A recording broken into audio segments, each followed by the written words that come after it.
Welcome to the deep dive. Our mission is to take stacks of source material, be they academic papers, personal notes, or, like today, a beautifully crafted short story, and just pull out those critical nuggets of insight that make you well-informed. Exactly. And today, we are diving into a story called The Aurora Paintbrush Night. Mm-hmm. It's a tale that might seem simple, but it holds this really profound lesson about creativity, our feelings, and, well, the power of our actions. It really does. This isn't just a bedtime story. You can almost think of it like a little case study. The story lets us look at the metaphors the author built. And our goal today is to kind of dissect why this one choice-making kindness of color is so powerful. Right, and what it tells us about how we can contribute to the world. Okay, so let's set the scene. Where does this story begin? It starts on a very cold, very quiet winter evening. The town is called Maple Hollow. Maple Hollow, I like that. Yeah, and the sky is described in a really specific way. It's dark, it's empty, and the story even calls it unfinished. Unfinished, so like a canvas that's waiting for something. Precisely. There are no stars, no moon. It's just this empty space. And that's where we meet our characters, Mia, Max, and Harper. Right, and they're outside in this quiet, maybe even a little spooky night when they hear something. They do. It's this gentle sound, a swish, swish. Swish, swish, okay. It's rhythmic, and it suggests something is moving, something is happening. And that's the sound of our central object here. The Aurora brush. The Aurora brush. It just appears, floating, an old wooden paintbrush, but its bristles are shimmering with these ribbon-like shifting colors. Wow. And it seems to be in a hurry. It tells them it's very late for painting the night sky. So there's this sense of urgency right from the start. The sky needs to be finished. And what's interesting is how it begins. It doesn't ask for help first, it just acts. It acts. What's the first thing it does? It dips itself into the empty air and paints one single, long, glowing stroke right across the darkness. And instantly, Yeah. what happens? Instantly, that stroke becomes this magnificent green light. It shimmers, it waves. The story says it looks like a giant curtain dancing in the wind. So that's the Aurora. The foundation is laid down by magic. Yes. But then, and this is the key part, the brush floats right into Mia's hands. Ah, so it's an invitation. It's an invitation to help. The story shifts right there from just watching something amazing to actually being a part of it. It's saying, you know, the best kind of beauty needs you to pick up the brush. So now the kids are involved. They start painting, right? What colors do they add? They start adding these incredible layers. First, there are these blue waves that curled, kind of like ripples in the ocean. Okay, so a feeling of calm, maybe? I think so. Then, purple swirls. They shimmer like glittering clouds, a sense of wonder, of magic. And then you have these golden streaks that sparkle like shooting stars. Right. But they pause for a moment just to glow. It's like pure joy and energy. So you've got calm, wonder, joy. But the story adds this other layer here, a kind of rule for the colors. It does. This is where it gets really fascinating.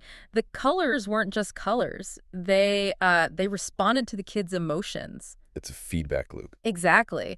The rule is spelled out. When the kids laughed, that big, happy, energetic joy, the colors actually danced faster. Wow. So their feelings were directly changing the art in the sky. Directly, and the opposite was true too. When they slowed down, took a deep breath, and painted more calmly, the lights softened and just glowed. So they were painting with their feelings as much as with the brush. Their presence, their whole being was part of the palette. The sky was just full of all this wonder, but then the conflict arrives. Right when everything seems perfect. Just as they hit this peak of beauty, green, blue, purple, gold, all dancing, the brush starts to tremble. Oh, no. And it murmurs, "Oh, dear." Oh, dear. Even with all that light, all that joy, something is wrong. Something crucial is missing. The masterpiece, for all its beauty, is incomplete. And of course, the kids ask the obvious question. What else could you possibly need? The sky is bursting with light. Yeah, what color could be missing? They have calm, they have wonder, they have joy. You'd think, I don't know, maybe red for passion. Or silver for clarity, something like that. But that's not the answer, is it? Not at all. The brush gives an answer that's completely different. It hovers near their hearts, and it whispers the missing color. And what is it? Kindness. Kindness. That's not a color. It's not a visual color, it's a moral one. The story is demanding something that comes from an action, not just a feeling. Let's pause on that because that's huge. Yeah. Joy and wonder are internal feelings. Right. They make the art beautiful, but they're sort of self-contained. That's a great way to put it.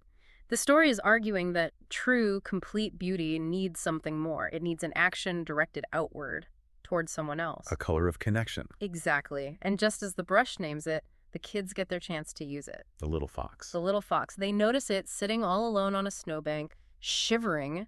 It's the perfect, immediate opportunity to show care. And the story points out that they acted without thinking. There was no debate, no hesitation. They just saw a need and they met it.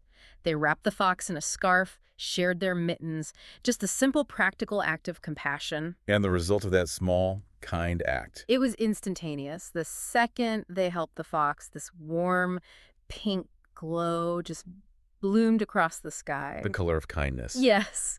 And it didn't fight with the other colors. The story says it blended with them like a gentle hug of light. It harmonized everything. It was the final piece that made it all make sense. It really was. The brush size. Totally happy because now the sky is complete. It remembered what it was supposed to be. And that pink light, that kindness, it didn't just stay with them, did it? It scaled up. It scaled up dramatically. The whole Aurora started shimmering brighter than ever before, and it lit up the entire town of Maple Hollow. So their one small private act of kindness became this huge public spectacle of beauty. Yes. People came out of their houses pointing up at the sky in wonder. It shows that private virtue can have very public, very beautiful consequences. The final scene really brings it all home.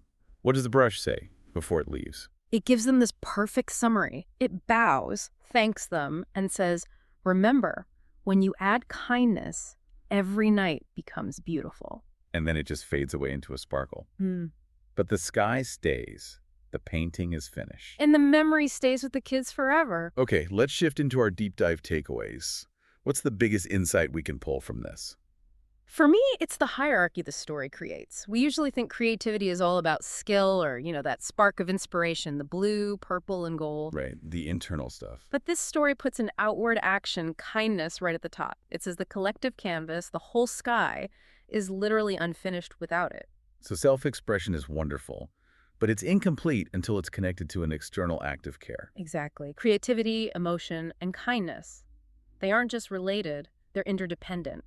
You need all three to create true, lasting beauty. The story even gives you that perfect, simple takeaway line. It does. Small, caring actions can create beauty far bigger than we imagine. Think about it.